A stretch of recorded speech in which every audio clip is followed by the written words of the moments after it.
Hello. How you guys doing? Yes, hydration. Hydration. How you guys doing? Yo. Remy with the first hello, hello. Space Wizard, a close second. Shiro with the 20 months, my god.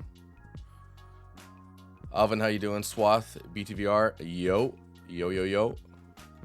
True Guy, good to see you. Miro, hello. George, what's up, man? What is going on? Dude, my hair's starting to get long again. Ooh, my god.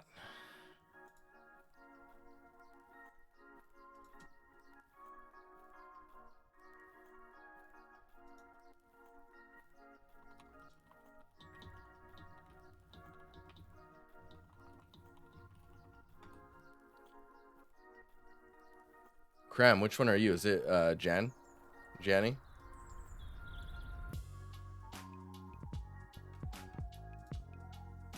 How are you guys doing? Man, it was weird not streaming. It's weird not streaming on Sundays. Or not on Sundays, on Mondays.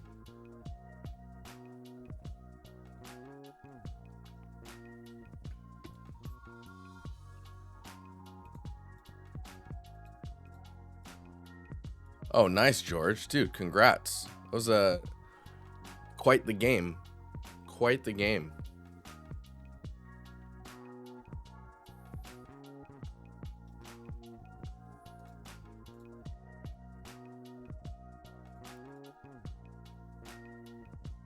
I'm just gonna start getting some of your guys' work up. How are you? How's everyone doing? You guys good? Music's a bit loud for me.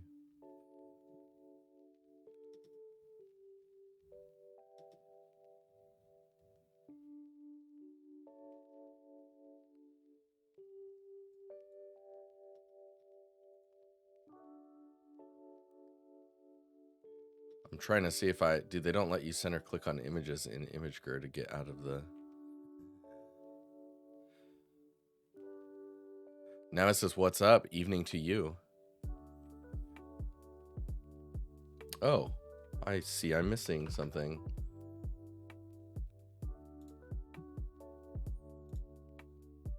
It should be better now. There we go. Gotta get those captions in there. Yeah, congrats on your release, George.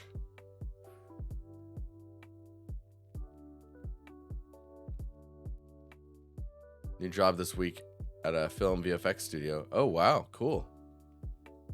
Long time no see. It's true. It's true. Okay, maybe we can get started here. Oh, maybe I should get Photoshop up as well. You guys seem to like it when I do paintovers in Photoshop. So I gotta make sure to stay on top of that. Once I get the beta installed, we'll start using AI to help us fill in blanks, because we know that's gonna be fun.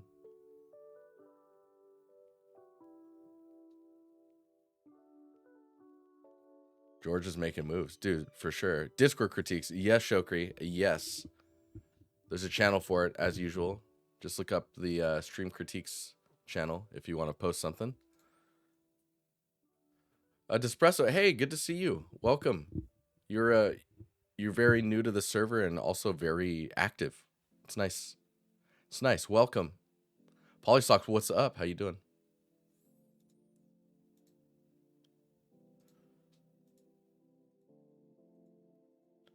Yeah, there's not Feltero, how you doing?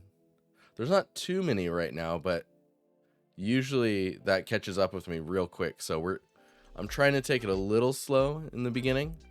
Just see what you guys are doing, see how everyone is and whatnot. How are you, Feltera? Be single, how you doing? What's up? Ahoy, Raggedy. Yo. Okay, I think it's time. I'm just gonna lower this down here. Feel free to have your own tunes on. I'll just be listening to my Discover Weekly, which is what I usually do in the background. You guys can't usually hear it because, you know, legal reasons. um, let me copy the link for you, though, if you're curious. The playlist, my Discovery Weekly, is actually quite good this time around. Some weeks it's kind of off. Other weeks you're like, yo, you don't have nothing. Been busy with days, most of the days with 3D. Also doing one of those challenges, we can't talk about it. Ooh, all in all day modeling with Diablo breaks. Nice. Dude, I rush home at lunch, speed lunch, so that I can play a little bit of Diablo. Sculpting in Unreal. Interesting.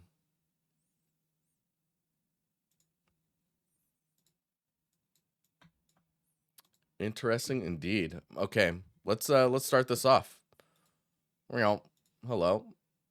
I'm just gonna put myself over here. Those shape tools, dude.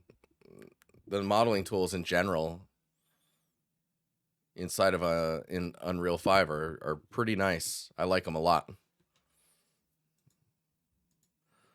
When I got that quad remesher. Oh yeah, nice. Okay, Christian, yo, or Remy. It's always interesting. Remy, Christian. Kim, what's up? How are you doing? Good to see you. Your identity revealed. Oh, this water is not going to last me. That's a lot of water, too. So this looks pretty sick already. I'm like, yo, awesome.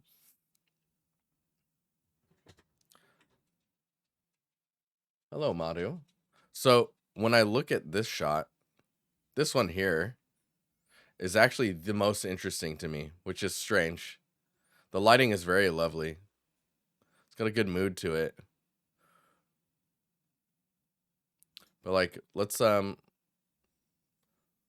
grab let's see here. Let's grab this image. We'll just copy that. Copy pasta. And let's just look at, let's do a levels here, or not a levels, a saturation push.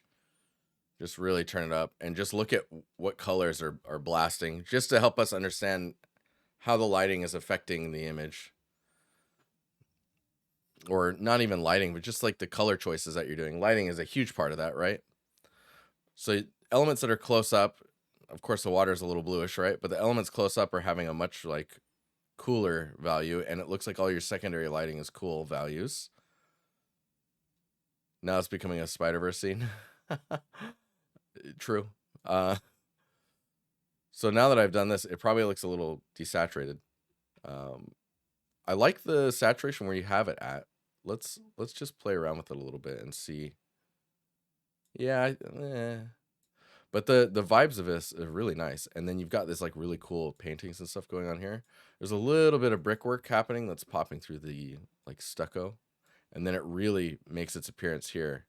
I'm assuming this is vertex paint that is being applied to kind of get that effect. So everything is pretty well executed.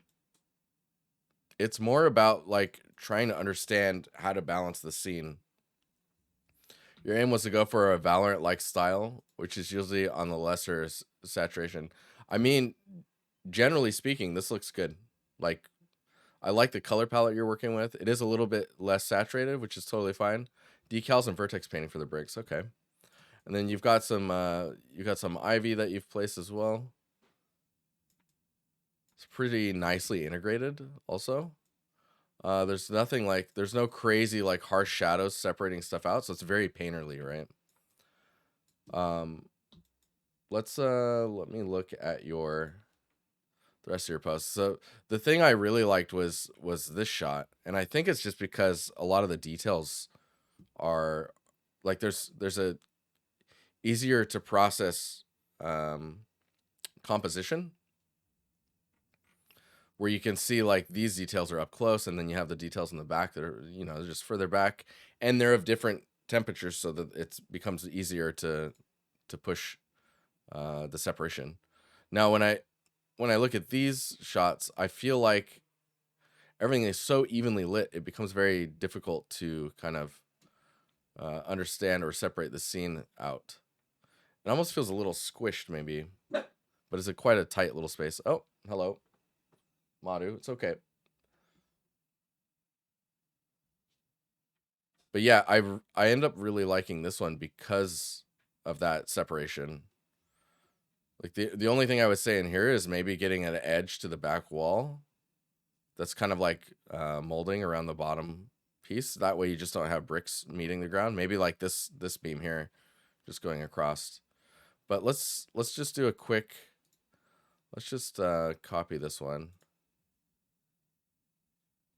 And just like try and separate out some of the elements. I can just do this here.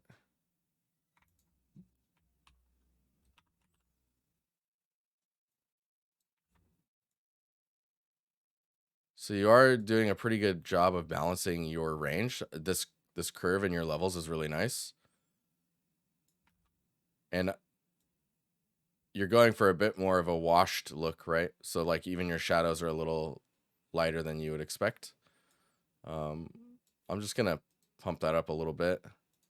And usually when you do that, the saturation is gonna go up a bit, so we'll lower that again also. But let's try and maybe I can go to like the filter and go to the camera raw and just try and shift the temperature, because the temperature can be quite interesting for distance, right? You can use temperature to kind of also shift your sense of depth. So what we could do here is maybe let's invert this, and then we can just like, I don't know, I'll just scribble this thing here, like shirt. I'm just using my mouse, so nothing too insane. Also been trying to get faster at this.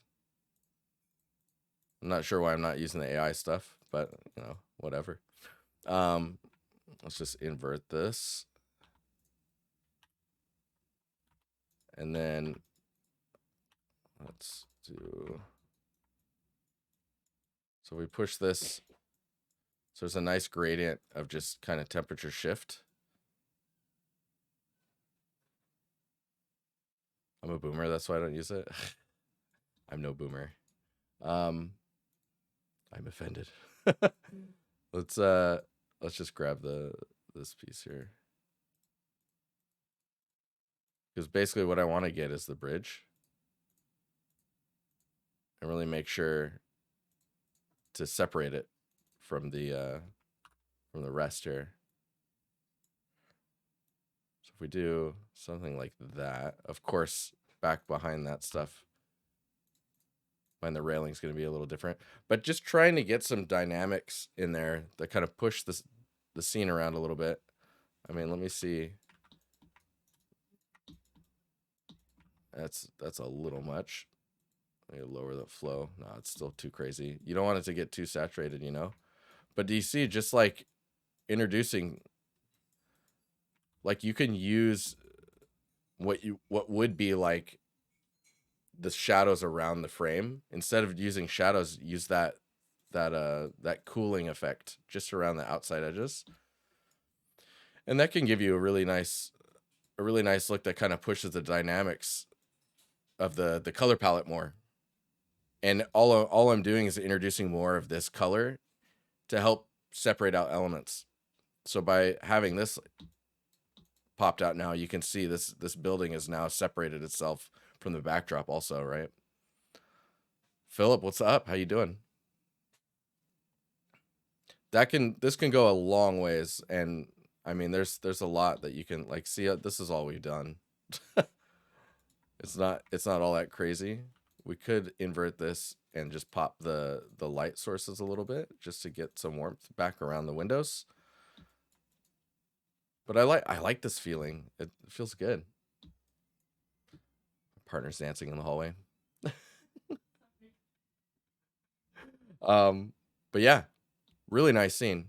I think just a little bit of contrast, thinking about how stuff connects, and then using the temperature that you have for your scene to your advantage, where you have an overall warmth throughout the entire scene, and then trying to bring in some of the cooler elements to help push that composition. It doesn't always have to be fog. It doesn't always have to be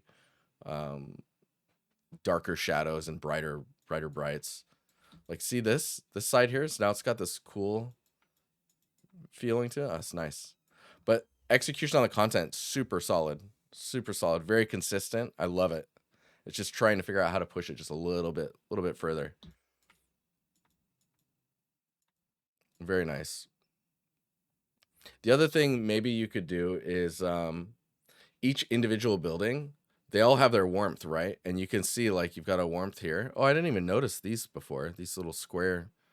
This temperature being different from this one. Everything's generally warm, but it's getting that slight shift or difference building to building goes a long way. And I think now I'm looking at it closer, I think you're doing it. It's like this one, this one, this one. They're all different. These two are very similar, and I think if there was just a little bit of separation between these two, maybe if this building was closer to this and this was closer to that, just kind of, because this feels very desaturated all of a sudden. But yeah, super nice job. Let's get on to Jan. I don't know if it's Jan. I want to say Jan. Also super cool look. This is awesome. Let's just copy this over to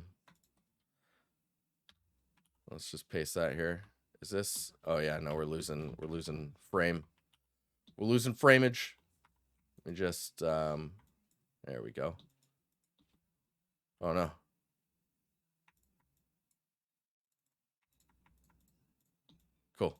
Cool. All right. So let's just kind of take this in for a little bit. So we've got some the focal point. Let's look at our composition real quick here. So compositionally, we're looking here, right? And then we've got this going on here, and then we've got some elements up here that kind of draw our eye up, and a little thing here.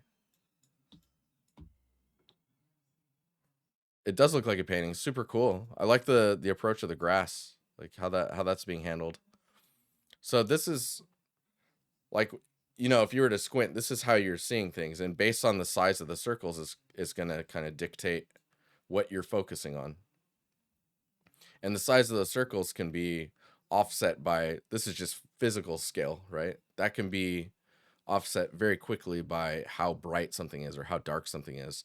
Ways to push your direction, or like where you want the viewer to be looking. Yeah. Should you post a concept? Please post a concept. That'd be awesome. It'd be awesome to see.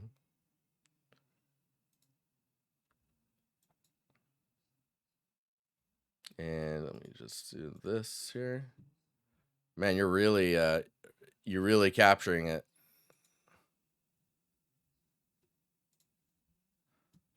Like, really capturing it. That's kind of crazy. So the thing that I like that's happening in the concept that usually gets lost when you start pushing things to 3D is you can see, like, this is gonna be interesting. If we drag this up here and do this, look at that. It's pretty good. There's a little bit of invention here, you can see, but largely speaking, kind of sticking to the composition. Very, very good. Let's just, is that not how you, okay. Oh, let's now look at some of the lines that we're seeing here. So this line is largely kind of tilting, right? And you might be able to do that with your camera. Yeah. And then let's look at some of the other lines that are happening. So you have these lines, right? These are pretty prominent.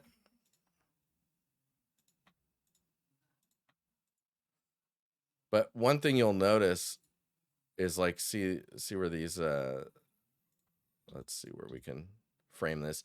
You can see each one of these lines is just kind of like if they were to continue down, they're not really, because it's a concept, they're not really gonna meet like a perspective point. It almost feels like it's becoming wider at the base. And so when we turn this off and you see 3D, this is one of the effects of 3D, is it becomes geometrically accurate, right? And that's the thing you're constantly fighting when you're trying to figure out, okay, how do I, like, why does mine look like 3D? And there's some elements that you can push around to try and get that look. So the horizon, you can see where your horizon is. That probably means that you can either push the camera up or down to try and move the horizon around and then tilt it. Some other things you might be able to do is like being able to just kind of warp stuff, like this leg that's here. Why not bring it outwards a little bit and like think about like widening the stance of a lot of the structure itself. Like you're doing really good with it. And there's a lot of stuff where like the amount of detail that you've got going on here is enough to break it up. But back here, like you always want to be looking at your silhouettes to see what's going on. Like this is like this type of detail. This is great. You've got those things sticking out, this stuff, all that, like so nice. Because it's giving you that opportunity to get away from it just being 3D. Like I would almost overemphasize this one here. Like you're doing a great job with all of it here. I'm trying to think what else you could do though to make it kind of pop out more.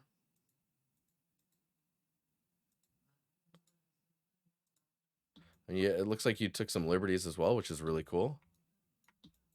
You're trying to make a modular kit from a Photoshop concept can be a struggle. Yeah, yeah. For me, when I look at this, the modular kit is more like what you've got. Where are we at here? There we go. You got this thing, right? And then you've got this piece. You've got, I guess you could say this piece and then a longer piece. And then those can be interchanged throughout. Then you got this one. So it's like 1, 2, 3. I don't know how modular you're going. Hopefully not too crazy. Yeah, replicating a concept tends to be super hard. The thing that's best from trying to replicate a concept is to really just kind of capture the feeling. And I think that's what's going on right now, is you've done quite a good job of capturing the feeling. If we look at the concept here and we kind of look at the let's see here, we control Y. We look at the value only, right? And the value of yours. The only area it's really kind of breaking down value-wise is maybe just the sky. You see? Because the sky has these values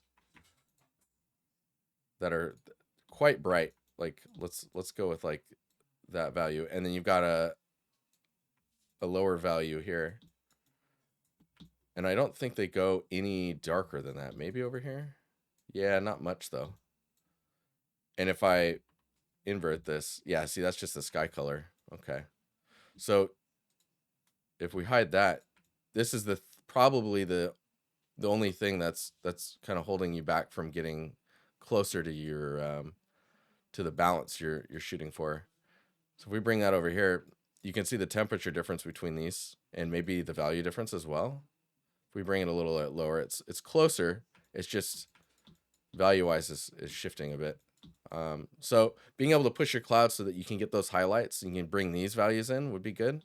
This is more of a temperature thing, I think. So if we grab this and let's just like go to our filters and look at our camera raw again. And we just kind of cool off your piece. We bring the temperature down.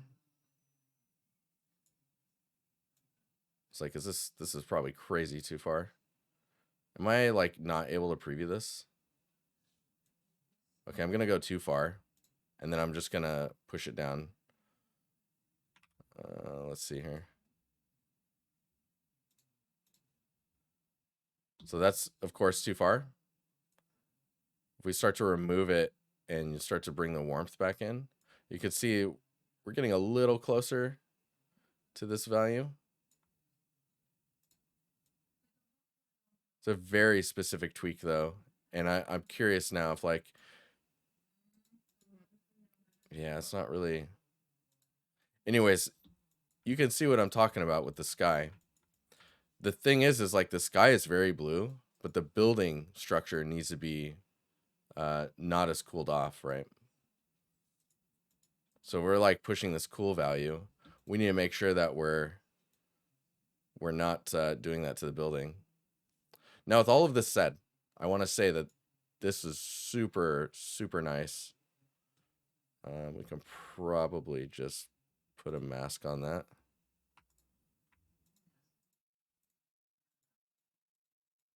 And then invert it. There we go. So we're just kind of popping the blues in the sky.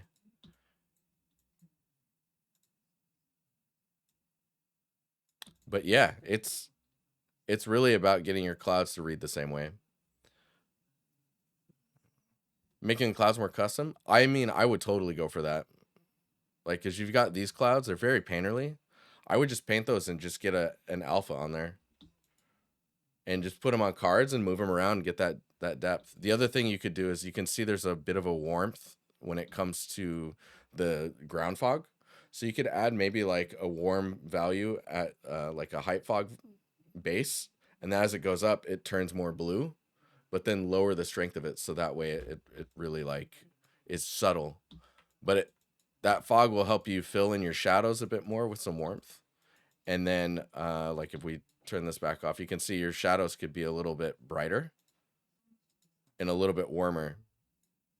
Like if we grab this, sample this piece here, and then turn off that, you can see the difference in. It's still, you still want it to be in shadow, it's just much warmer. And the other thing is that vehicle's really popping. There's a few elements where things are really popping out, right? But this is super nice. The only other thing I would say is maybe like on the ground here. So what you're doing with your grass right now, I really like it. I really, really like it. I would try and get a little bit of variety, like maybe what? So right now, if we paint, right now all of your grass is kind of at that height for the card. I would try and do something like that, height wise, and then maybe remove one or two of these. That way it's a little bit thinner. You will have to place more cards, but the end result is it will tend to look fluffier, less card like, and I mean maybe the brush stroke is what you're going for. Because in that case, think about it, instead of like trying to shape it like this, think about it like a stroke. So paint's gonna, it's contacting from one. If you think about the way a paintbrush goes, right, it's gonna like slide and end wherever the brush is going. So if you think about it from that point of view, I think you could get some really nice, yeah, because see, like these, for example, that's the language I'm seeing.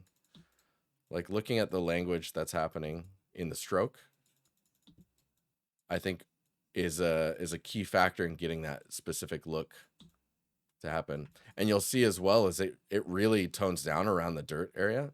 So you can probably just make the grass much shorter around those areas. That way you still get the dirt value, but you're not getting these. You're allowing these to be down here and then the grass to be the part poking through. So then all of this is doing the framing, and none of this is happening in front of the grass. If it is, it's very short. But yeah, bunch of little things I'm commenting on. And don't be scared to pop colors where you need to.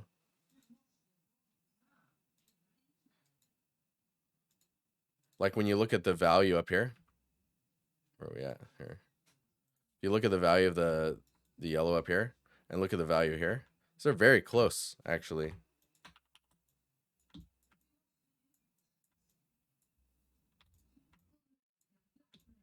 Like this type of color up here, very similar, and even here, oh, even here to the hood of the vehicle, like the brightest points are all sitting around the same value range.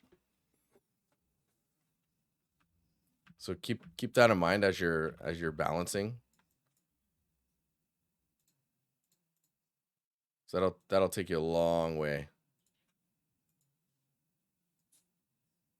Super cool though. Really nice work.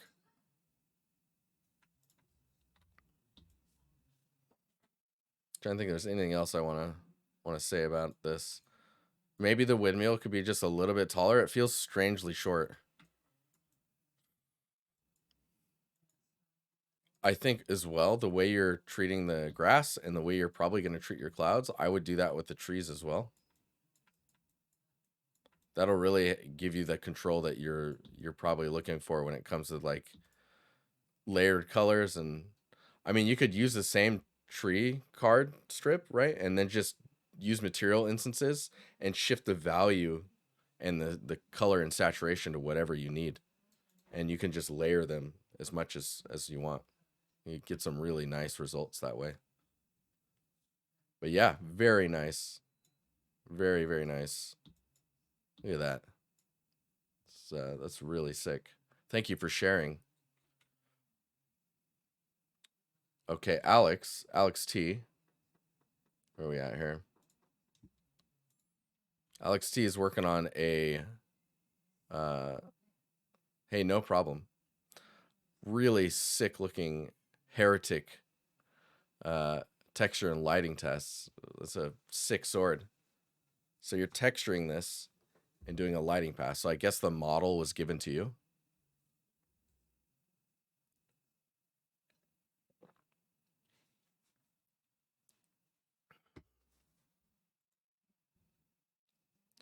Because you're getting a very good, like, strangely enough, this kind of looks like pewter. I don't know if you guys know pewter. All sculpted by you. Very nice. I like the imperfections. Some areas getting a little sharp. So when it gets this close, you kind of just want to, you want it to just look soft in the way that reality tends to do. If I refresh, it should have the sculpt pass. Oh, nice. Okay. Okay. When I look at this image, I can't zoom on that, can I? You son of a... There we go. Yes. Can kind of zoom. So you can see you've got like a gold piece here with a gem. I would separate all of these elements out. The fact that these are welded together just kind of breaks the illusion. If you know what I mean? Like it looks like it's like melted to it. But the materials are looking pretty sick. Like it's got a nice worn look to it. Oh, this is really nice as well.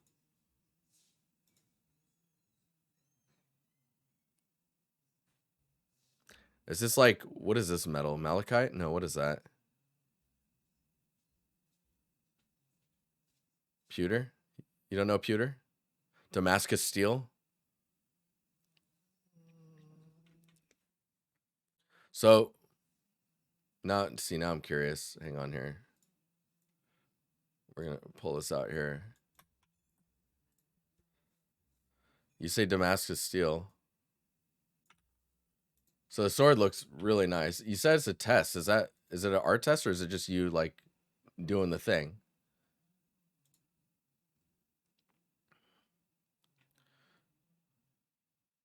Because one thing I would say about, because you have to think about scale when you're working with a material type like that.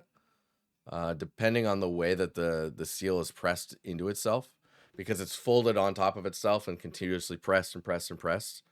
I think it's like a minimum of like 240 layers. But like, for example, you can see here, each one of these is a layer, right?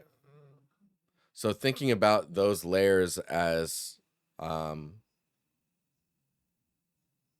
the way they form doesn't allow for multiple touch points unless you fold it in a very specific way.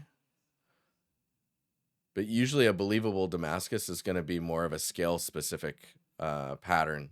Like I would go for a classic Damascus pattern, just because that's what people are going to relate. Man, this is sick.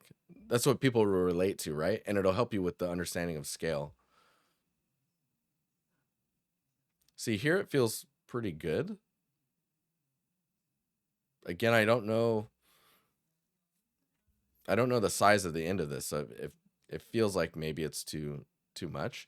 Damascus steel also, I don't think, is there actual value differences in the albedo of Damascus steel? Or is that more in the roughness and it's like just changes in refraction of light, or the way that light bounces off of it and hits your eye? Because if that's the case, most of the Damascus detail should be showing up in your roughness versus like in your albedo. Substance default Damascus? I mean, you can probably use the substance default for Damascus. It just needs to tile less, just so that the scale is within reason. Because this looks like it's folded beyond, like, to an absurd level.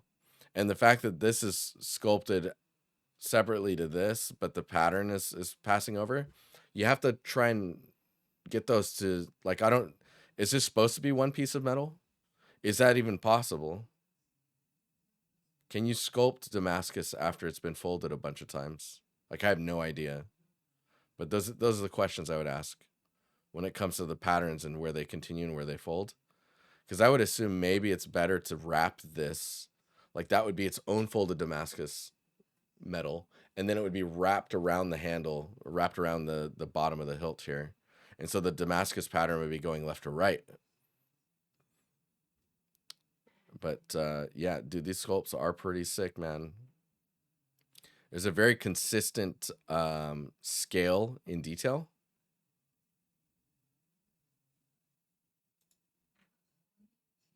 Very nice.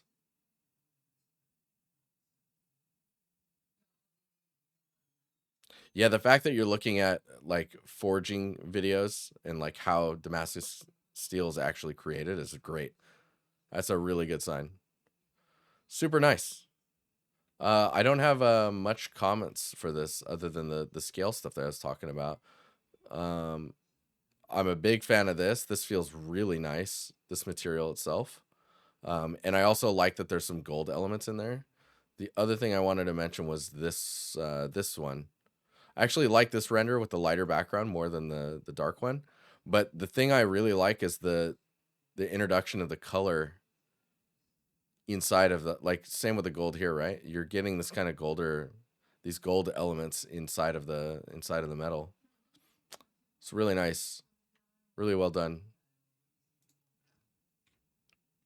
Yeah, I don't have too much else to say about it. Let me know if you have other questions though.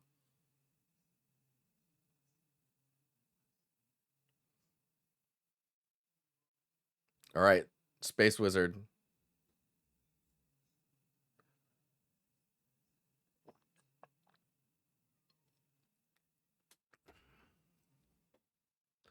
So currently tweaking some areas and trying to find my main composition, but any early feedback of the before I get to the asset creation would be great. This is actually a really good time to look at a piece. No problem, Nemesis or Alex. So compositionally, what are we looking at here?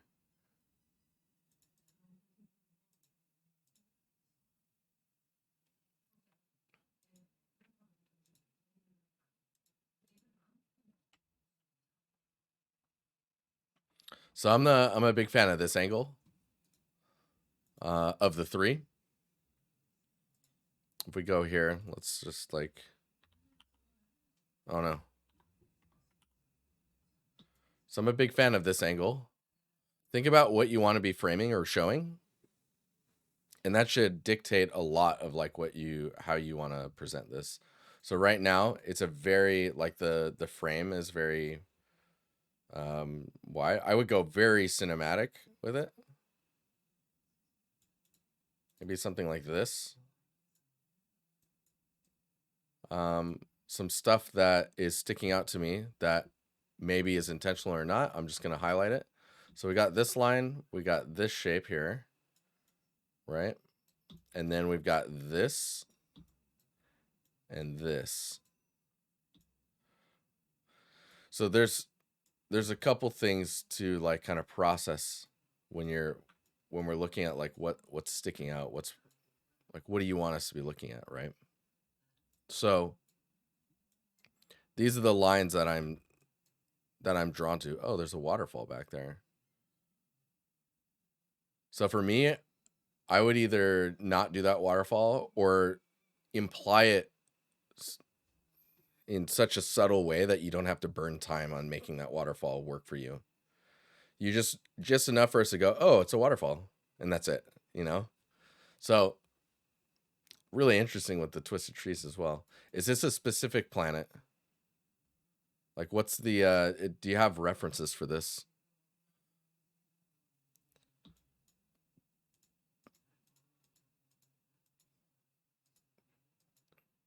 Because this is in the mud, it looks like. I love that you put water here. Very nice. Very, very nice. Because you're going to get a nice, like, free, cool looking reflection. Kind of just a jungle planet, not really specific to existing Star Wars planet. Anik, how you doing? Good to see you. Hello, hello. Yeah, so, I mean, so for me, this is the stronger shot of the three that you sent. Main reason I like this one is there's a big focus on, oh man, hang on here. There's a big focus on the wing here. The other wing, I would try and figure out how to destroy it in a way that looks like that's a good spot for it. Maybe it needs to be bent and even a little damaged. I don't know if you know Matthew O'Halloran, one of my good buddies. I need to come up with a good excuse and go visit him. He has a really nice let me find it here. He also did a TIE fighter a while back. Man, that was a long time ago now. Where is it? There it is. So in this one, you can see there's a lot of attention to detail on the way it's constructed. I can post this here in the chat for you. But it's a lot of like surface definition and how things are put together and showing the damage on the material itself. But yeah, this is kind of why I'm interested in these views. And for example, if this wing is just a little bit higher up, then you have the opportunity to show that here. Yeah, I'm trying to think what else we can. There's not a lot of like this must have happened a while ago because you have all this foliage growing on top. So there's not a lot of damage, I guess, that would be present in the environment anymore, right? It's been here a bit. So it's more about the overgrowth. Like we gotta, how do we do this here? No.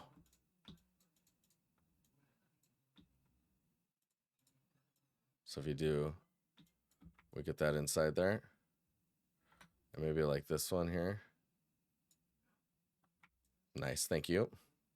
And then we can just kind of, no. Why? There we go. You want to really fracture this stuff up.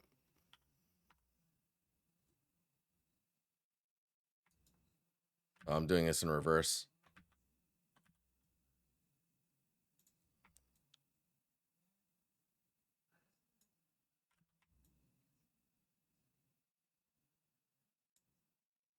There we go. Nice.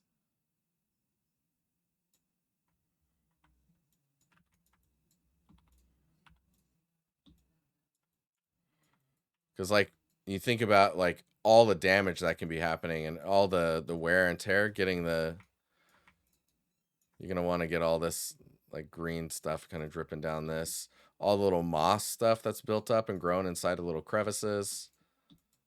Anything that you can, any reason to just get this overgrowth going on. But this line right now, like you know, I highlighted it earlier. I think you just want to make sure that uh, it's being used to frame what's happening here, so that way you're not paying attention to the rock behind it, but more so the ship itself.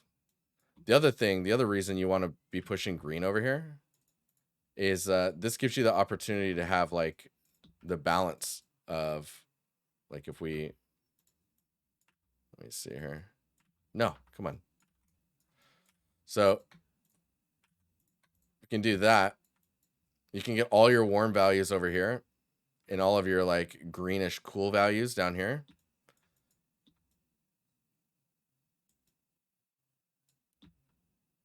So like even the hangy bits that are here, if there's hangy stuff on the branches and whatnot, having the ones on this side be warmer and then these ones over here be cooler or more green and more brown.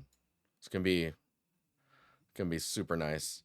And don't be scared to push elements back. Like I can't highlight that. Oh no, I can. Cool. I was like, what layer am I painting on? Oh nice. Thanks. There we go. Yeah, remember that you can go ham.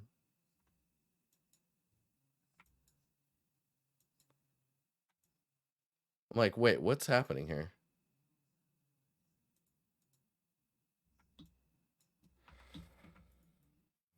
Just remember that you can use fog. I'm like, where am I? So you can do stuff like this to really get that depth, you know, and then you can push it down a little bit. It gives you that layering that you're probably looking for. Remember, you can do it further back as well, just to give you more and more layers. And then try and get something here.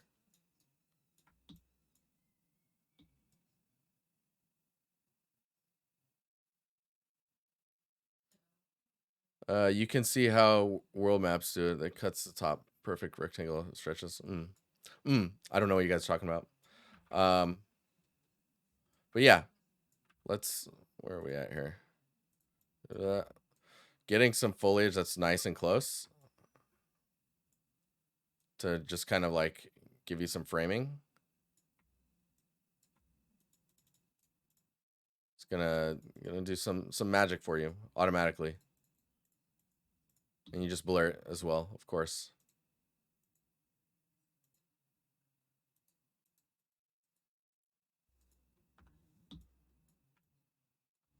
Yeah.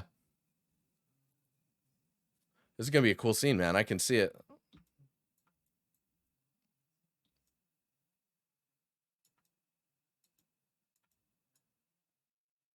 It's awesome.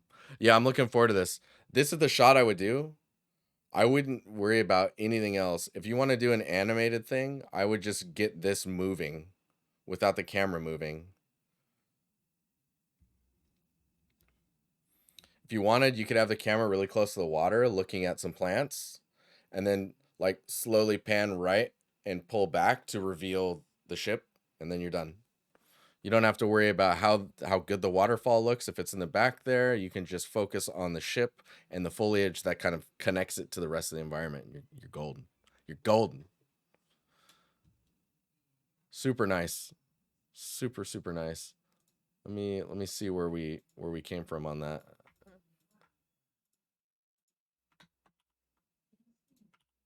No.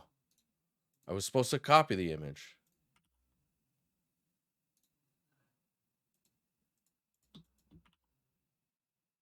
What is happening? I need comparison. See, right now you're trying to show the sky too, I think. There we go. Oh god, I'm gonna lose my mind.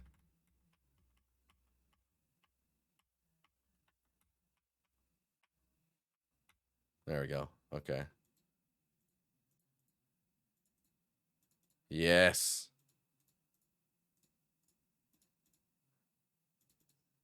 Dude. Looking forward to it, man. All right. Rex, you're up next. Dude, this looks spicy, bro.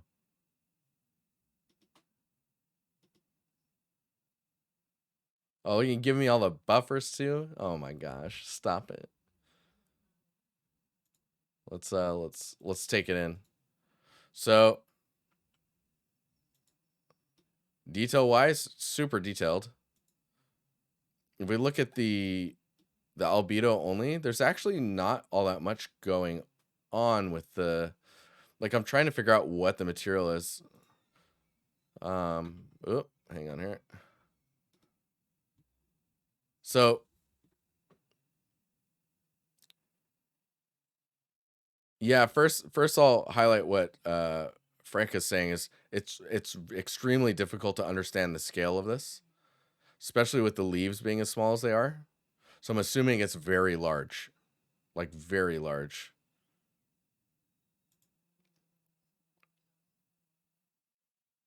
You've got your gold elements in there, it looks like, some patterns. Yeah, the thing that's throwing me off is the material of the stone. It feels like it's all types of stuff. And when you look at the albedo only, it's very gray, but then has some warmth to it in spots. Maybe that's because it's like moss or whatnot. Yeah, it looks super large, but not large, right? I think it's because the shape language that we're seeing in the stone, we're not very familiar with and can't really relate it to things in real life. So the only thing we can go off of is the size of the leaves. And the size of the leaves are so small that we're like, okay, this must be huge.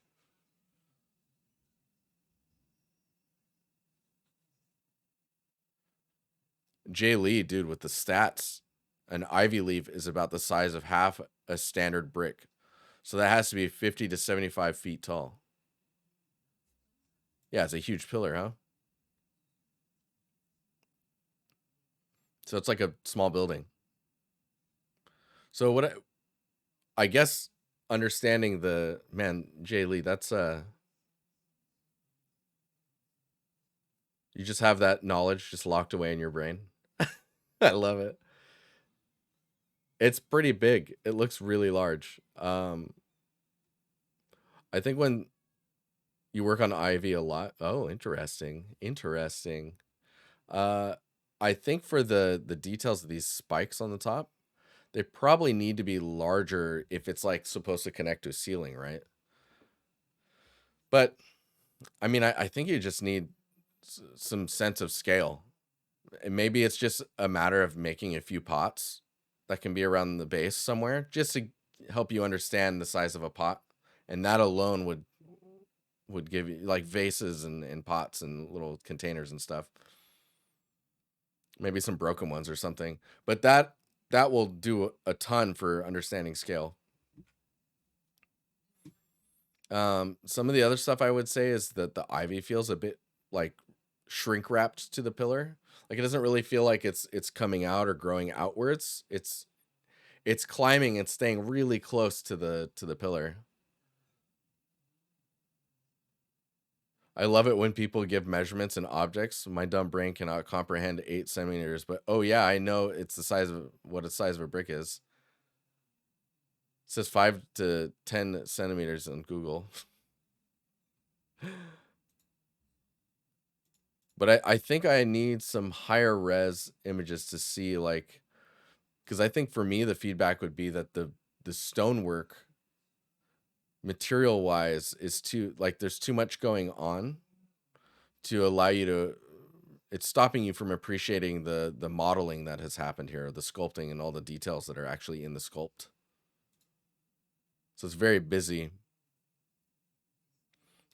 Then again, though, from this view, it looks, I mean, it looks pretty cool. I think feel free to package this up to me, Rex, and just send it to me. I would love to see it on my own screen.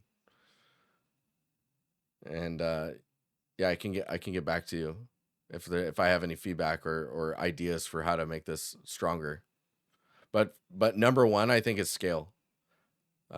It's hard to understand scale, and the number two is understanding the materials that are here, and not letting them get in the way of the asset.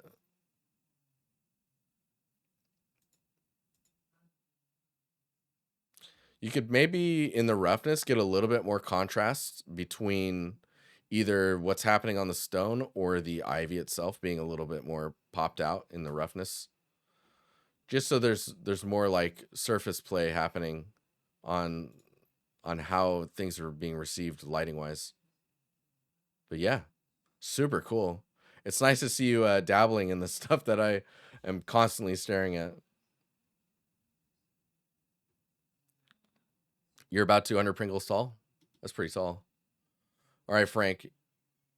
Yeah, I did some more work on the Blockout, and I think I improved the lighting as well. I need some feedback on the lighting and maybe what props I could add to make the scene more interesting and unique. Since I'm pretty stuck right now on the Blockout, one of the hardest stages for me. Blockouts are hard stage, huh? I get you. What I would say is for a Blockout, this is very advanced detail wise. Like for those windows, that's beyond Blockout. You're already solving what those windows look like. Just having boxes and like the little cylinder to let you know where fans are going to be, that's enough. This grid pattern, that's all right to do that. I still feel like you need more separation behind the building. Excuse me. But do you have any photo like what are the main references you're using for this type of stuff? Let's drag this over here. Flashbang.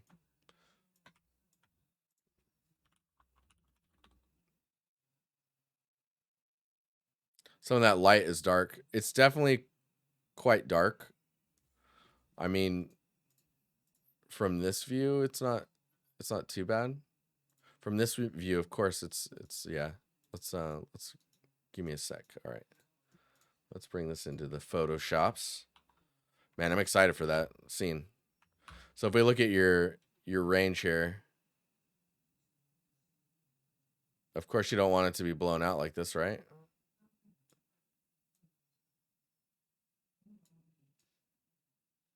But you still want some information there. You can see how washed out this one feels, and this one's maybe a little too popping. Maybe push the saturation a bit down after doing that. But these lights are super bright. Just make sure that the tube light is like in the tube itself. You'll probably like, let's pretend that this is like a lighting prop. Like if this is your light source, this shape here. Let's do it like this. Oh, we'll get relevant colors. There we go. So if this is your light source, you're gonna want a tube light or a rectangle light inside here. And then you're also gonna want like a, oh man, this isn't gonna work for how I'm trying to meh. Basically, you want a tube light inside here, and then you also either need a rectangle light or like something that projects a light in a direction for you, just so that you can control with the tube light what's hitting the wall, and then this this other light can be controlling, like if you touch the tops of the boxes and like how it hits along the surface, right? Something to keep in mind. There's only a point light there at the moment. Yeah, and I mean that's exactly why you're getting the highlight here, right? So at some point you'll get there. Should I add a rectangle light as well? So for these, I would say you're gonna do 2 lights. You'll do probably like a pill-shaped light here, and then you would add another one that just does this, like a rectangle with a very specific control. You DM'd me your references. Yo, let's go. Oh yeah. Okay, yeah. So this is your main reference. And you can see how even though it's dark, it's not that dark. There's also a number of lights that are unexplainable. Like you don't know where they're at, but you're gonna assume they're neon signs. So this is really cool. You're gonna need I'm imagining you have more than just this for your references, right? Because you can't just reference from a video game. It's too limiting, and it's probably the number one reason you're having a hard time with props. I still need to play Stray as well. Let's do like Pinterest.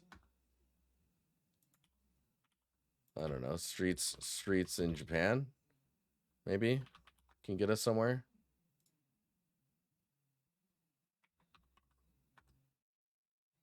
Because the best way to find reference is in reality.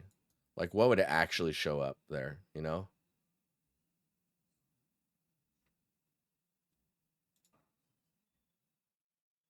You have a lot more? Oh, boy.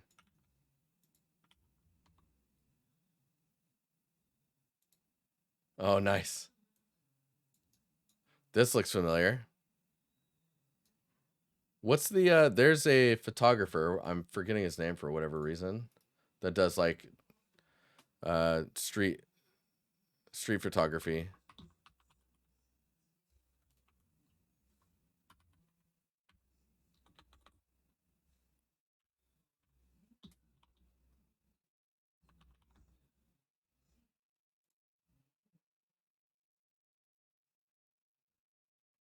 But there's tons of references to figure out, like, what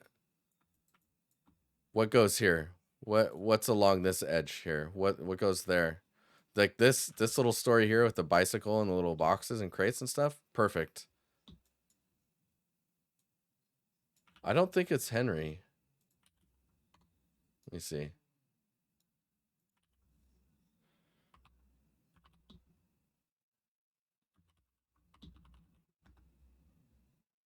It's pretty iconic. It's got like a pretty hardcore post processing on it.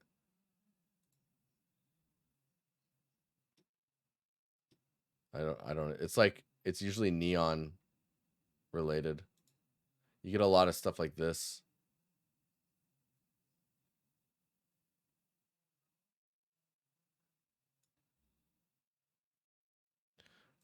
But like even these, like see all the little signs and stuff, and there's like there's lots of small things.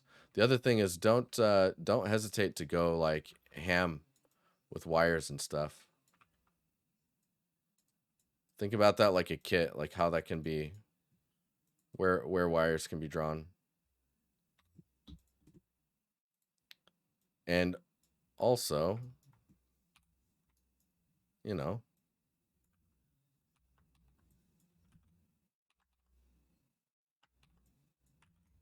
push that brightness just a little bit.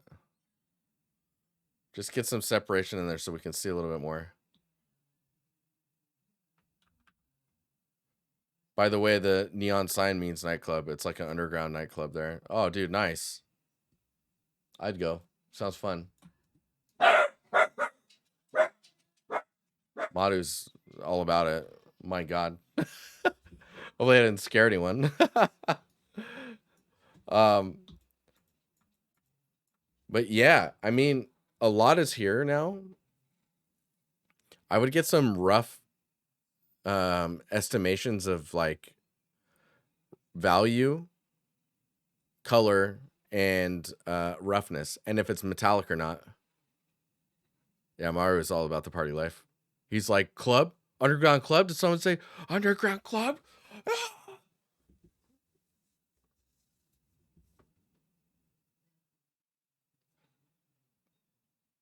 But you know what I mean? Like getting specific colors on stuff just that represent the value and color that they would be. Nefer. Dude, that's exactly who I was thinking of. That's exactly who I was thinking of. Thank you. Frank, it's amazing. But yeah, think about all the little details. Get some value on those props. Get some color, roughness. Is it metallic or not? That'll help you really understand your scene a bit more, even from just the way that surfaces are responding to lighting, and you'll start to understand what, like, where your detail is being drawn. You struggle with pipes and wire shape language? Maybe some tips on that. Oh, I mean, that stuff can come much later. But look at, like, when you look at references, just look at like where boxes are that get plugged into. That's I mean, I guess the best way is like the best way is to just look at a ton of references on wiring and like how wires are usually kind of put together. This is a back alley. So I'm assuming you got back alley, secret club. No one's back here. So this is kind of where the lazy aspect of wiring will likely show. You did a lot of pipe stuff at work, was mainly references, putting placeholder electrical boxes. See, so understanding, then taking it into Photoshop and going ham, painting in the cables. Ah, painting cables in. That's pretty genius. Because then you can think about like where you're gonna, like how that's gonna work. I mean, if you're using Blender, you can sketch the cables in and then simplify it, and now you have your cables as well. But first, I would definitely place the boxes where they need to go. Where you think a power box would be. Where's, like, is there anything that needs power where the cables would be on the outside? If yes, then that's a source for cables to be connected from and or to. But cool. I think we're gonna move on to the next piece. I accept your DMs, by the way, Frank. So now you can spam me with all the things. Um, let's see. Sebastian, dude. Hey, bro. Work in progress screenshot. Almost completed my material passes. As you said, any feedback is welcome to improve the scene. Let me 2 seconds. 2 seconds here.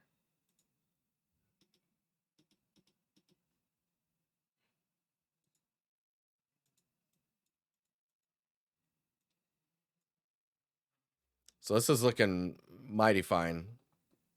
Those materials are looking spicy, man. Let me just sit on my foot here.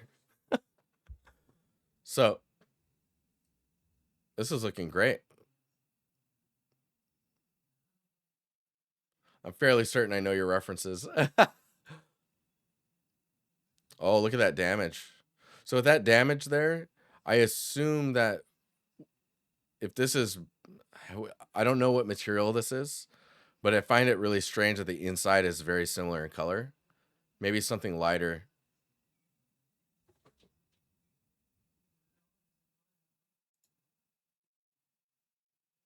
This edge on the wall is maybe a bit sharp. Could probably be used just like a tiny bevel. This is looking good, man.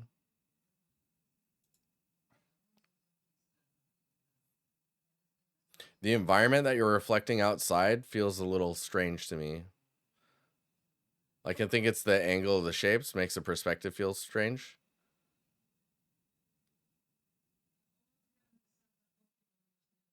There's also this weird, like, bright edge to the frame, but then the wood is pretty dark.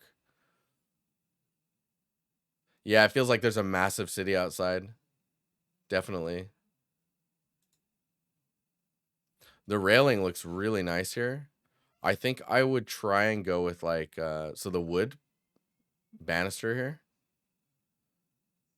I feel like if you could make that just a little bit more prominent, like thicker, it would separate itself a bit more from the metal.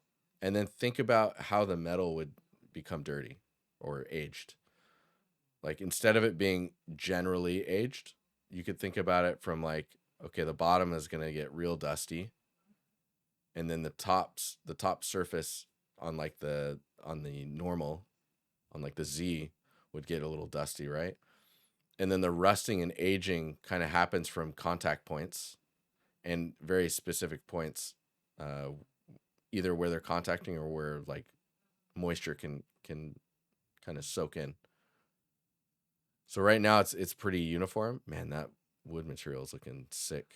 Yeah, I think just a little bit thicker would help with that.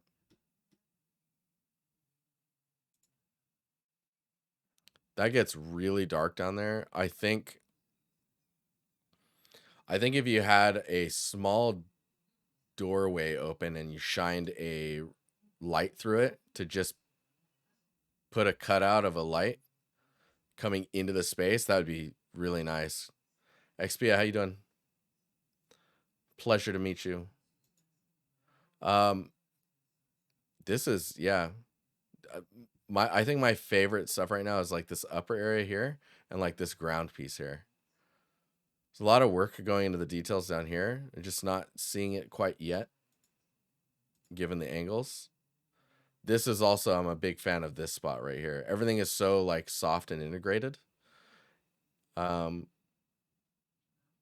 you can see where the wall meets the floor. You're getting a little bit of work going on there. I think if you did a little bit more here, they're just trying to help melt the two surfaces together so that they look like they're part of the same scene. That'll help a ton. Hmm.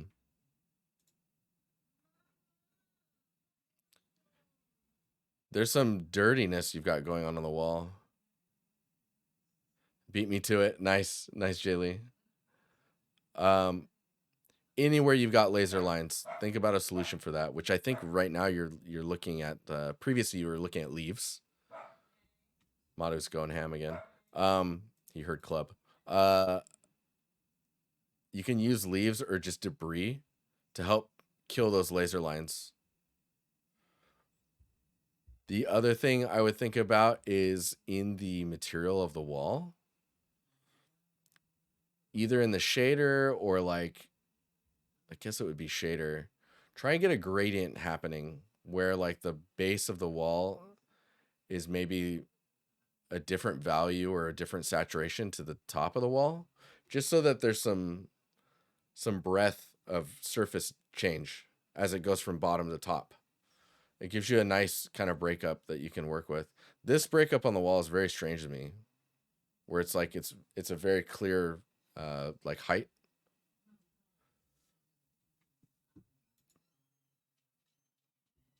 I'm still not really convinced on the lighting coming out of the windows. I'm not sure why. Maybe it's just not as bright as you're expecting it to be, maybe. I think we might be clamping it down a bit too much. Man, the window here looks really nice. Like letting the outside be bright is totally fine. And look at like if we get an albedo only or like a color only version of this, I'm curious how dark these are because the materials look quite dark. So in shadow, they're almost black. Whereas like you can see on the floor and all that, like these are in shadow and they're still visible. I would look at your albedos on the banister here. Yeah, what time of day are we shooting for here? Because I mean, this looks like it's maybe like 4 in the afternoon, maybe 5 in the summer. Sun's pretty low. So it's not setting yet, but it's heading down.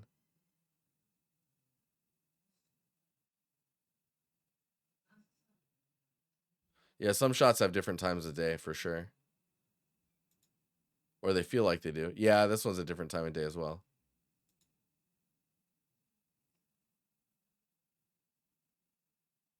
Oh, I didn't realize this door was detached and just leaning up against the wall. I was like, why is the handle on that side? I think exaggerating that more or laying it flat on the ground or against the wall tilted, like laying sideways would be an easier read.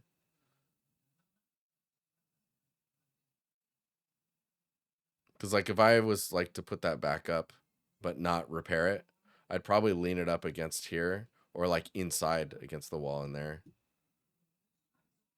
Interesting. I'm curious about the dirty pass you're gonna do because I feel like it's gonna need that dirt that you were working on in the previous scenes. It's really nice though, man. It's really coming together. Let's set up a call soon. To look at the where you're at with these things, or after you do this feedback, we can chat about it. You can send me the unlit, dude. Let's go.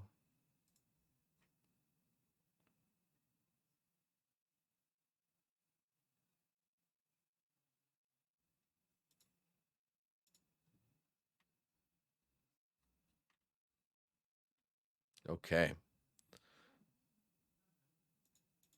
I'm going to jump to the next piece, but if you send me a color, oh, there's a color. Yeah, see, these are too dark for me. These should be like value wise similar to the stairs.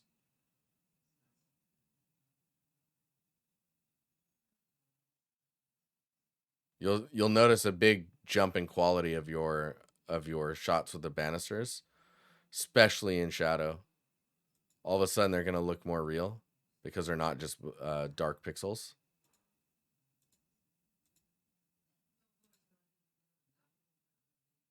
Yeah, yeah, those feel a bit dark. And depending on if it's raw metal or if it's painted metal, like the rust is probably going to be brighter than the black value.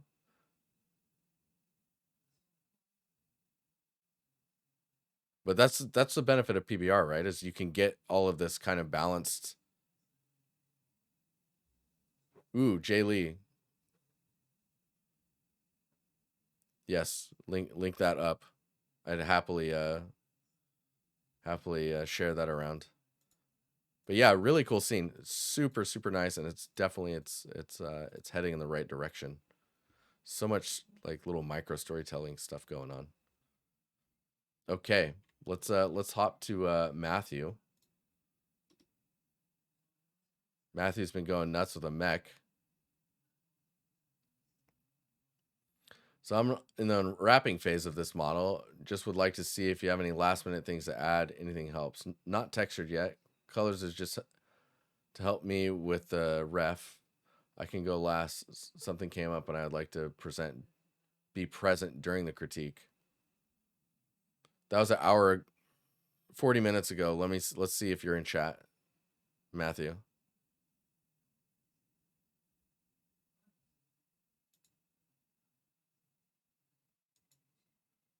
Oh my gosh, TJ. Good to see you. Okay, we'll go to TJ and we'll come back. Dude, look at this. Those are some surfaces. This is a prop I'm making. Getting close to finishing up, or getting close to finish, but still need to add some details. I could use some feedback on the texture as well as any advice you might have on presentation. Saucy. That's the first response. Saucy. So presentation, I always say right off the bat, do not let an asset float in nothingness. Even if you do, find ways to ground it. I'll do the little quick exercise I always do with scenarios like this. So we'll just paste this here. I'm just gonna go in draw a terrible line through it because I forgot it doesn't let me draw the shapes I want. Let me do this. Just gonna try and make this happen. Come on, man. You got this. You got this.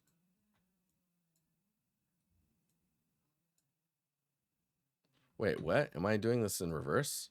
There we go. It's like, am I thinking backwards? Get out of here. Get out of here. All right, so we're gonna just copy and paste this. I think it's totally fine to have a lighter background. You can definitely get away with that. Let's like OG background. We'll just. I have no idea if this is a solid color, so I'm just gonna kind of sample from around the background. So now we have this, right? I've separated that out. Just gonna kind of gonna do some weird stuff here. Let's try. Who knows? Who knows? No, I don't like it. Let's just do this. I like the colors being there, and maybe like tilting like this. Let's do a blur. Actually, I'm gonna right click on this and just convert it to a smart object. That way I can adjust the blur after. So I go blur, Gaussian blur. Just turn this up. We're just trying to get some color information in the back that's relevant to the same palette. You can see. We can then tone this down and bring it in just to like give us some information if we want. Then we'll grab this one. Let's just drop like a, sent you the chart on Discord. Thanks, dude. I will check it out here in a second. Drop shadows are cheesy, and I don't care. But this is a way to do it if you want your asset to just be floating there. Otherwise, I would strongly suggest on having it grounded. Also, look at your levels. Right now, I think you're missing a bit of the range on like the highest for the highlights. Some other things you can do if we dupe this, let's turn the effects off on that one. And let's just, of course, we don't have that amazing cutout or anything. That's fine. Let's go to other, and we'll do a high pass. This is old school techniques. Anything that you can see, consider that sharpened. So we can see all those details, all that finer information. Just hit OK on that, and put this as a overlay. And now you'll see everything is just a little bit crispier. So you can do that and then add like a paint, like a mask layer, invert it, and then just go in and paint in where you want details to pop.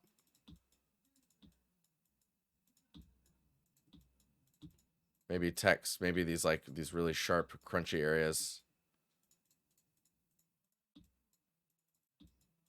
Maybe you're missing a little definition in like the wood grain or something. You can just go in and paint that in. You can see how it's getting the text to pop. And if we look at what we're looking at here, this is kind of what it looks like.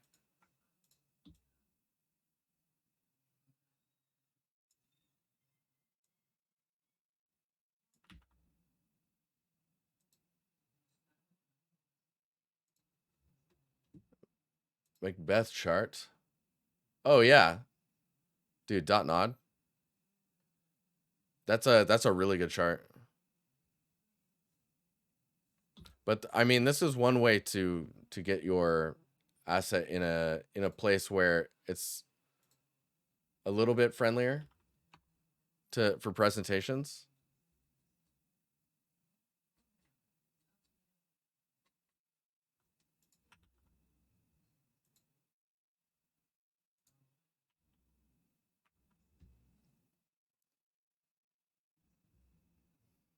But yeah, that chart is freaking powerful.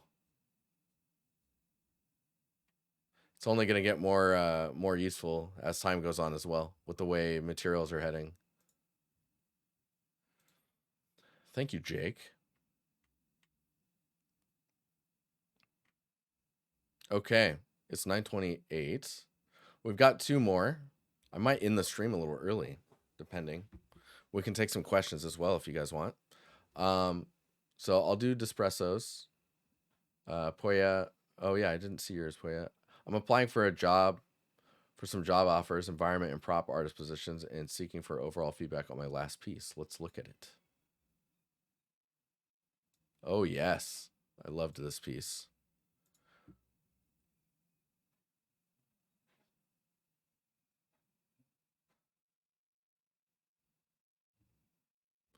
So presentation one, dude, look at that. Bro, why am I not following you? I'm very intrigued by your skills, especially where you're at in life. It's amazing.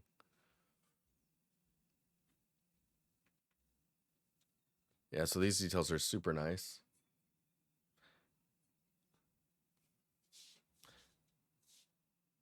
Your material definition is also extremely good, and the way you're presenting your asset is really nice as well.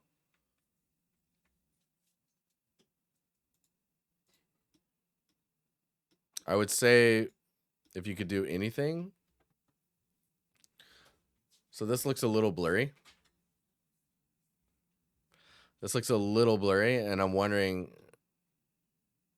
Oh, you wrote a breakdown as well. I would say when I'm looking at the renders here, they're so blurry that I'm like, okay, I would render this at like 4K and then down res it. So if we copy this image, I think this is a. So if we press N here, so see, that doesn't sound right. Okay, no, that's fine. But yeah, so if we go to image and you just adjust the image size, if you render at a 4K and then you lower it by 50% while keeping reduction to sharpen, you can get some really nice crisping of your work. Of course, this isn't going to work for us because the image is already so small. We could try the other technique as well. I love this asset though. There's such a cool difference in surface detail, and like the roughness differences between your surfaces is really good. Yeah, so if we can turn that up maybe, and then set this to overlay. Helps a little bit. It is getting a little crunchy in areas like this. So you're gonna wanna paint those out. But it's mainly areas that are really close to you. I'm not Twitch. Dude, hey. How you doing? Good to see you, man. But yeah, you can see what that does here.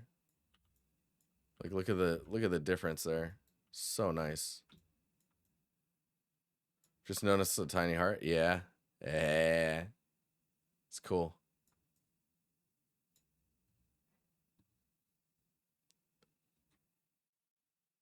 Oh man. Okay. Okay. Take a look at this article. Look at that render. This looks really good by comparison of like that further shot. Like I love these close-ups.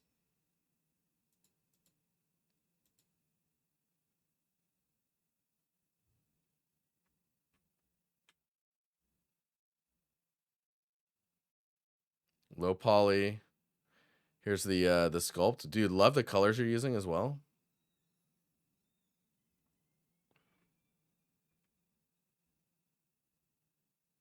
UVs and baking. Oh, super nice.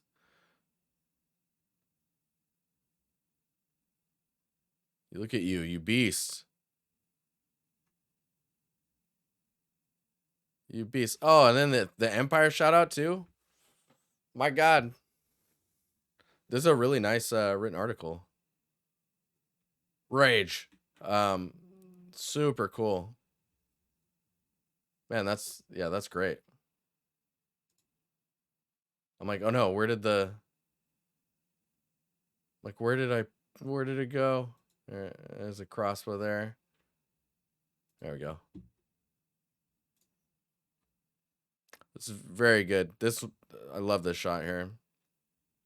So, you also messaged about, I don't know if it's possible or not, but here is also my resume. I have no experience or writing resumes. Any feedback or pointers? Let's take a gander. Let me drag this over here. Okay, yeah. Cool. Let's dive in. Art critique. We're looking at okay.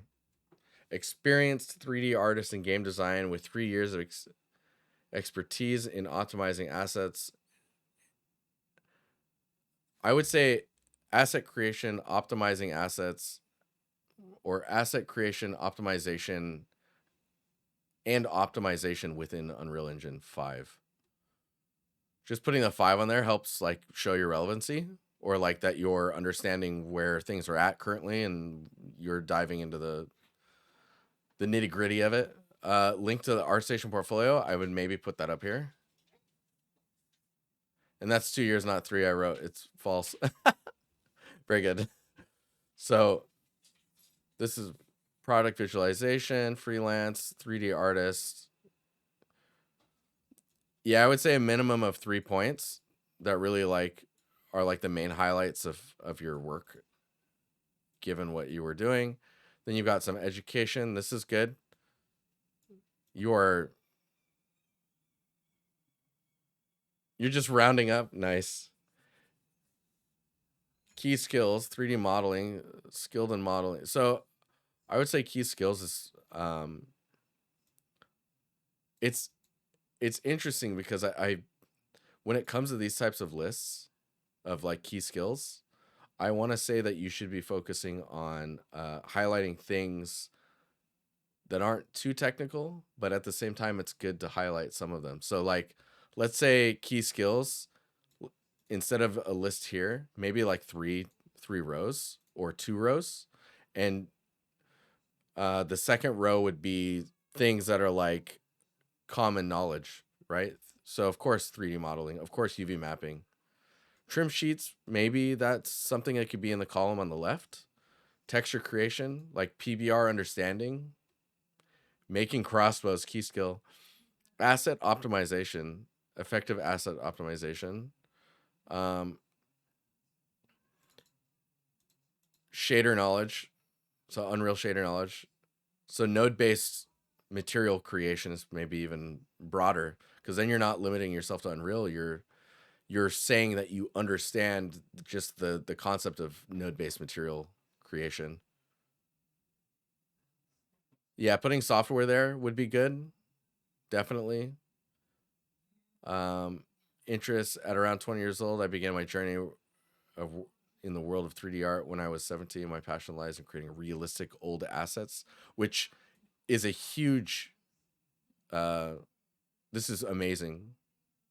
Like, definitely lean into that as like one of your interests, and continue that as a passion, because that's amazing, and not everyone can say that or even dives into that. So it's like your ability to bring in information that's relevant based on uh like period pieces or a time that's real. It's good. It's a skill. Um my ultimate dream is to become a 3D environment artist, and I find great joy in crafting various assets for digital environments. You've grown a lot. I don't know how to say this. Is it Poya? Poya? As someone who hires artists, I rarely read the CV. It's something to get through HR recruitment. Oh, interesting. I always read the CV. Mainly because I want to see if there's anything interesting that we can talk about outside of like why they want to apply.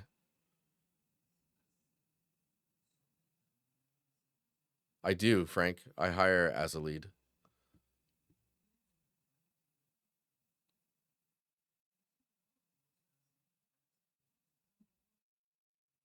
Just include as many keywords.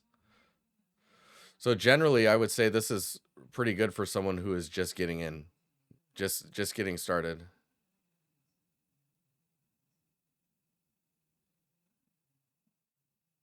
Nefair, that I mean that makes sense.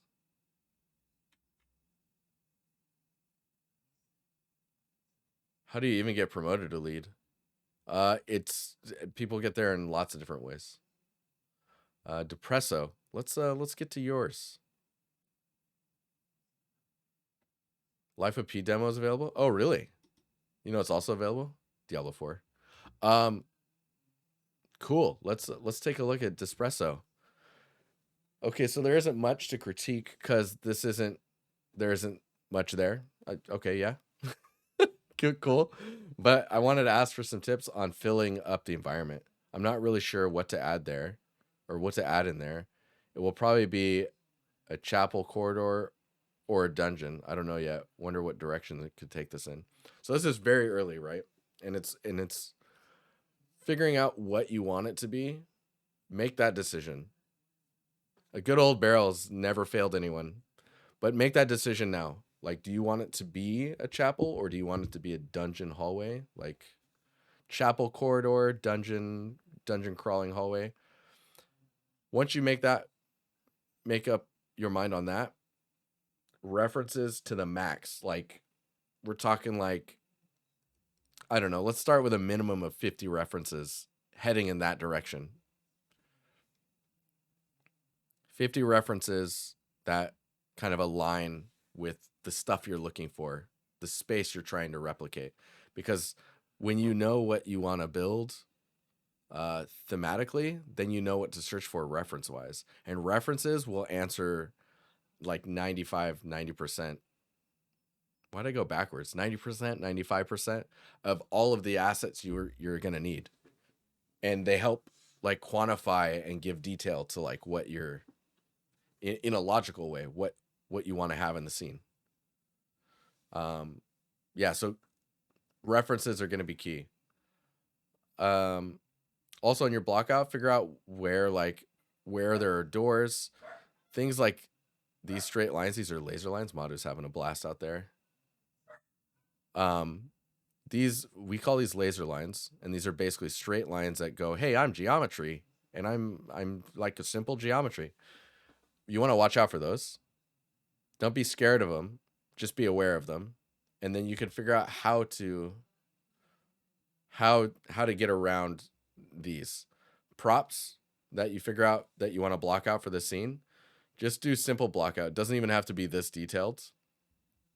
If you know you need like a candle holder thing here, that just block out a really simple shape that will represent the candle holder for later. And that already starts to break up these lines because it's in the way, right? So figuring out what the scene is, tons of references, and then break down those references into images or assets that you want in your scene. Simple blockouts of those, and then just start dumping them in here to start playing around with the composition of the space. Where are doors at? Like think infrastructure first, then props, then composition with the props, and just laying it all out, and you're well on your way.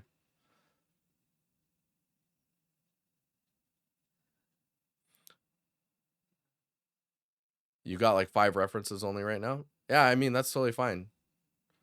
Just 45 to go. And you're that's of course I'm saying this, that's an arbitrary number I put out there, but to me, I think you will have a very clear picture and really good ideas based off of uh, what you um, what you want to build if you've got 50 references. Because by then you've kind of like tunneled into like a very specific direction.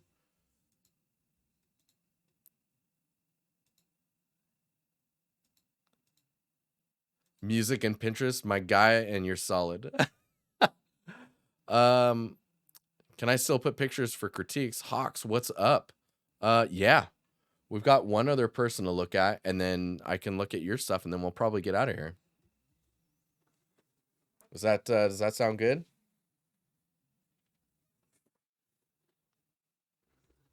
No, welcome to the community as well, guys. Despresso, I look forward to watching you grow. It's the best part about our community is watching people just, rockets, man, to space. Keith, good to see you, man. Have a good evening. Let's drop some quick screenshots. Awesome. Everyone is so helpful. It's crazy. When you're chatty, I mean, it helps. Helps a lot. You can start up conversations pretty easily. So let's look at Matthew's stuff, and then from there, I'm just gonna spam these.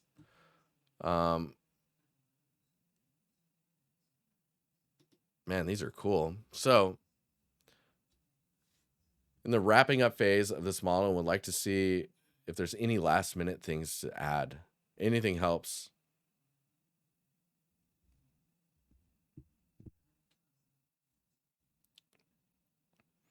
The empty space on the head is just begging for a tiny top hat.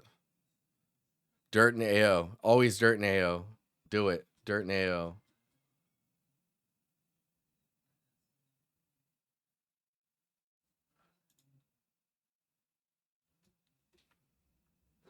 Man, I love the way this is being presented. And a mustache. Dare I say bold eyebrows. Give him bold eyebrows. Oh, wow. That's a lot of rocket pods. That's horrifying.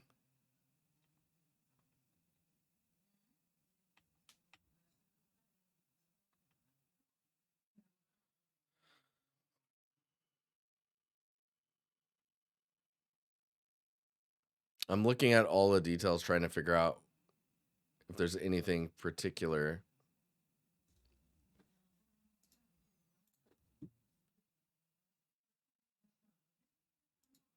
Oh, Poya posted a lighting breakdown as well if you want to check it out.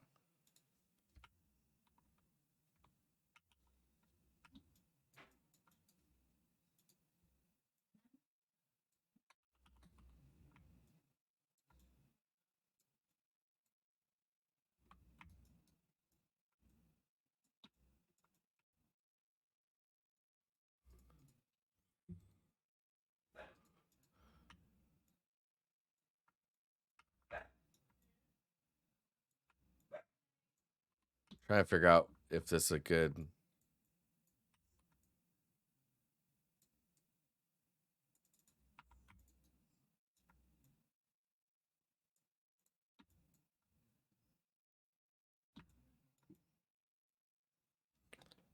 Trying to figure out where to weight that information because it kind of feels like the detail is placed strangely. Maybe it just needs to be this way.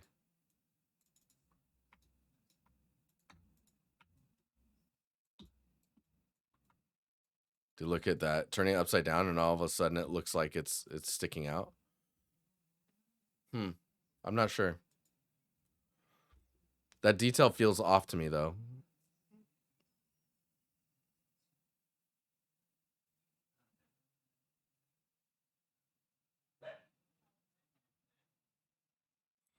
There's any hazard warning stuff on this? I mean, I think that'll come with texturing, but I think this is pretty good. When the pods are closed,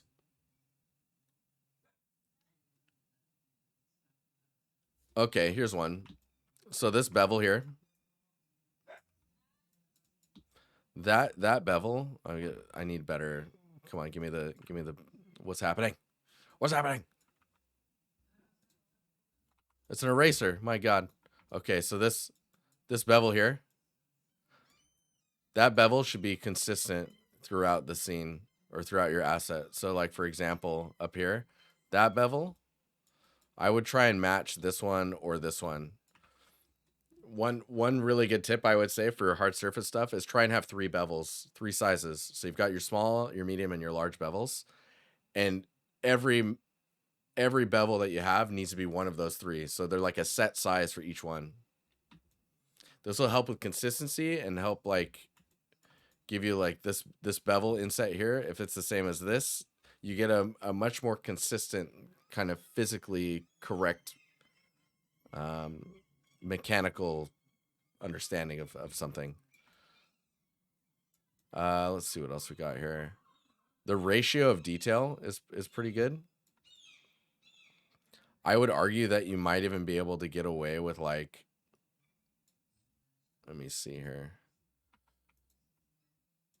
You might be able to just get rid of that and get rid of this.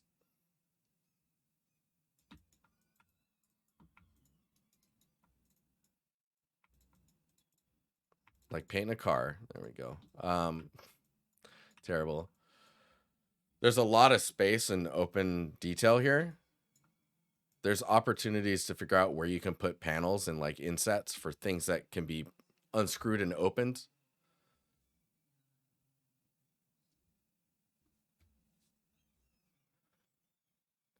So I'd imagine those will probably come in when you start stamping in inside of a Substance Painter.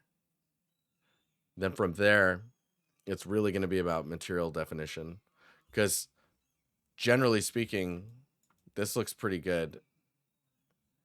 You don't want to add too much detail, and like the ratio, you know, the 30-70 ratio. So 70% high detail, 30%, or 70% low detail, and 70% high detail. So if we look at this asset right now, what we're seeing is, when we do it like this, I'm just going to paint wherever I see.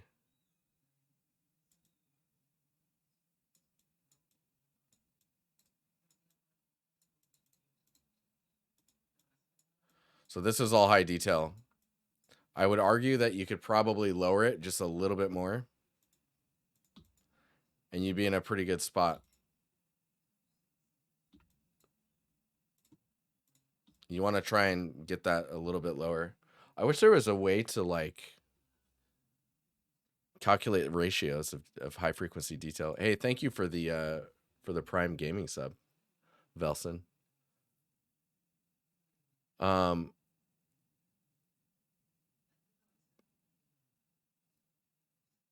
Yeah.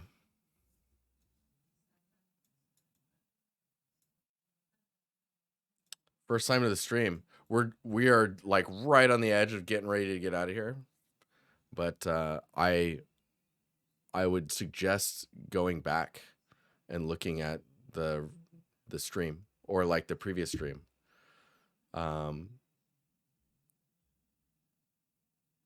Oh, dude, nice. It's nice to meet you. I recognize that name. I was like, whoa, it's a Miranda. Cool. So one of our moderators is Miranda. Is it Mirlo? Or Mirlo? Mirlo. I don't know. I'm gonna say that horribly wrong. Anyways, welcome. It's good to see you. So we were supposed to get another post someone in the chat was saying, but I have not seen their critique yet.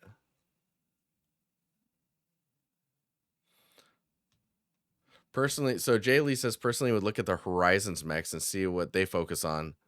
They look a lot on how things move and the logic of it. Yes, the thing I would say coming from Gorilla's work is they love detail. So their ratio. Hawks. All right, cool. They love detail. So their ratios are kind of like Gorilla Studios ratios, you know what I mean? Like they've kind of set that as their look. So it's a very controlled, very busy like detail. Yeah, it's pretty crazy sometimes. But I mean, they're making it work. They're making it work.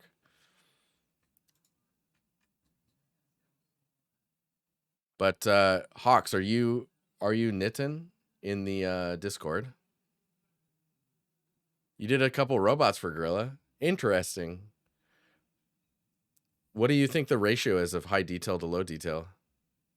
They often don't make sense. That's oh, that's funny.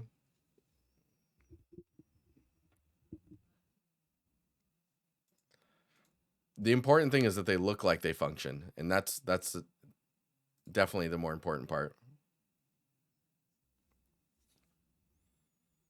knitting's typing away. But yeah, how are you guys doing this week while we're waiting for the last piece? Has your week been crazy?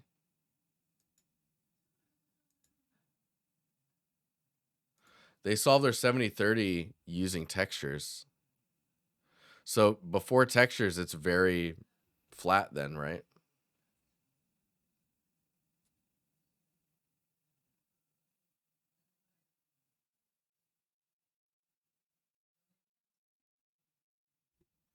Dishes will work, then come back to do work.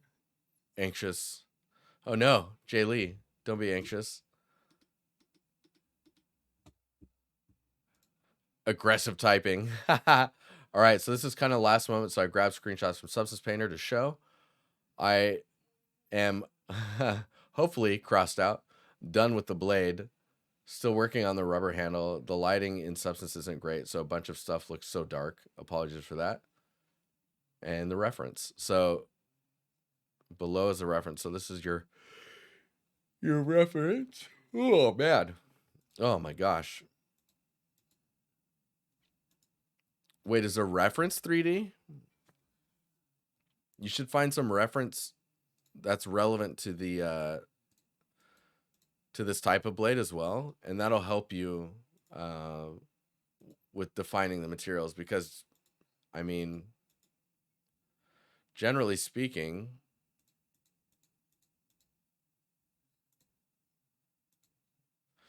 so with your blade, I think your roughness is going a little too light, so you're getting these areas that are becoming darker. So they're reflecting less of the environment, or they're diffusing the environment reflection so much. Whereas here in the reference, that's not happening very often. So I think all you need to do is push your roughness down on your high points to kind of get everything to be a little bit more reflective. And that should bring this more in line. This material, however, I'm not sure what that is. It kind of looks like a marble. It's very weird. But your reference is 3D, so the best thing that'll happen is that your work will look like this piece. You know what I mean? That's why I'm like, okay, look at real things, because it's the only way you're going to be able to push further than the asset itself.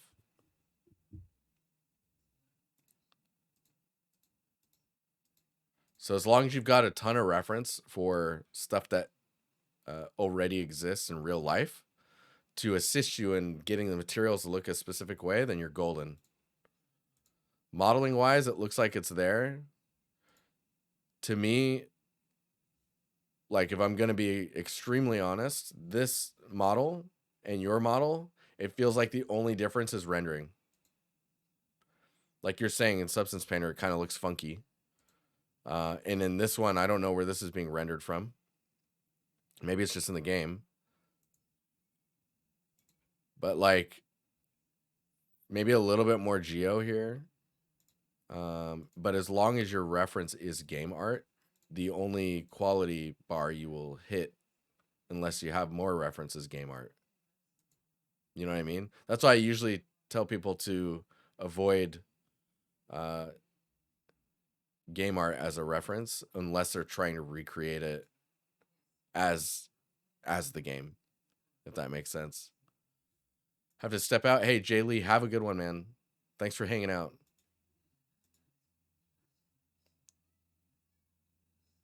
Shokri. So don't work 16 hours a day on modeling stuff. That's intense, man. Make sure to balance that time out.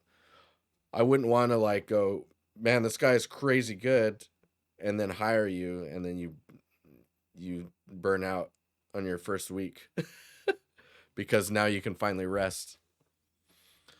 Hawks. Oh yeah, I'm still working on the texturing. I'm trying to push it more realistic. Nervous sweat rather than gamey. The ref is basically for color scheme and shape language. I will render it after this. Ideas have realistic looking butterfly knife. Dude, cool. Butterfly knives are crazy. But yeah, I'm thinking when we look at something like this, it's more about like, so if this is your reference when it comes to color, I mean it's just different values of gray, right? What is this material? What is this material? What is this material? Finding reference for those and then really locking them in with real life reference is how you will push further forward. Because to me, this is basically grayscale. You might as well not look at this reference at all and just find pictures of real butterfly knives. I'm not trying to sound harsh, just very blunt about it.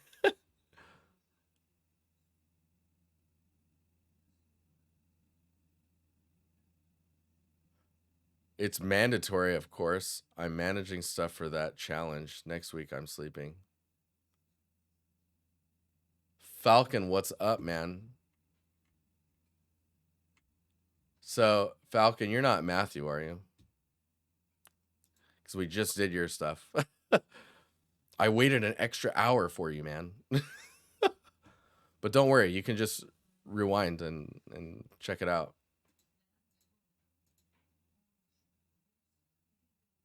It's not mandatory. Oh, it's not mandatory, of course. Okay, okay, okay.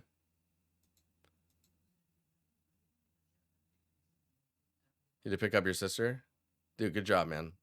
You're a good brother. I feel that I'm halfway into a lighting course on top of full time, and I want like 8 naps. Yeah, you got to balance that stuff, man. It's really important. Hopefully that was helpful, Nitin or Hawks. I should get some music going here.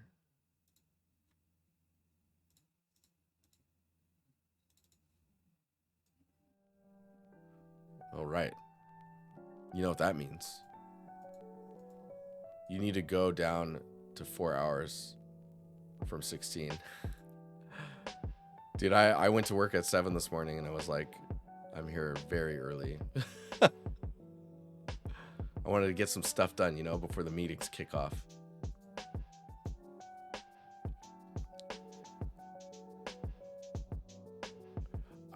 I've been wondering, does ray tracing reduce quality of roughness? No. It makes it relatively more accurate. Shokri, you say the cleaning lady. Dude, I kid you not. Today I walked to my desk and I heard, you know, the machine of someone, you know, cleaning the carpet. And I turned and it was a robot, man. It was a freaking robot in the hallway cleaning the floors. Today's a national holiday in the Brazil. Hey, congratulations. Happy national holiday in Brazil. J. Crew, good to see you. Thank you. But yeah, all right. I'm going to get out of here. Thank you very much for hanging out, everyone, and for all the nice work. Music's kicking off just as we're leaving, too. Peace out, guys.